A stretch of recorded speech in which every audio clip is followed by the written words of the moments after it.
Patrick, on se retrouve dans le parc de Blossac. Pour la petite histoire, on rentre au kilomètre 7 du parcours. On repart au kilomètre 8, donc c'est-à-dire qu'on va passer un petit moment dans ce parc, qui est l'un des poumons verts de la ville de Poitiers, et c'est vraiment un parc qui est apprécié par les Poitevins. C'est ça, on peut même dire que c'est un parc public parmi les plus beaux de France. Il est particulièrement connu par les coureurs à pied.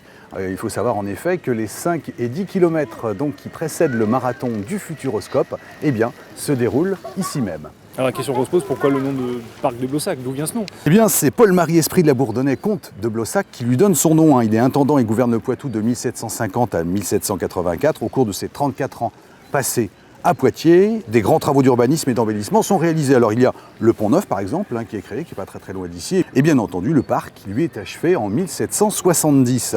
Alors il est très apprécié dès sa création, il devient vite un lieu de promenade et de réunion en tout genre. Le comte de Blossac décède en 1800, le parc prend son nom 2 ans plus tard. Et du coup, qu'est-ce qu'on peut y faire? Qu'est-ce qu'on peut y voir dans ce parc? Bien déjà, on peut y profiter d'une belle vue, puisqu'on est situé au-dessus du Clin, donc il y a une vue qui est très sympathique.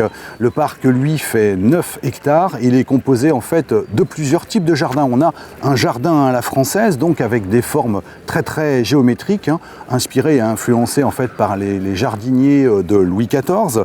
Pour la petite histoire, c'est l'ingénieur des ponts et chaussées Mathurin Bonichon qui en a fait les plans. Et oui, ça ne s'invente pas. Il y a également un jardin à l'anglaise, alors avec une forte présence de l'eau. On y trouve par exemple des grottes, une rivière artificielle et puis des fontaines. Sans oublier le parc zoologique avec ses cygnes et autres cochons d'Inde. On peut dire que ce soit entre amis, en famille ou en solo ou pour courir, Vincent, le parc de Blossac est idéal.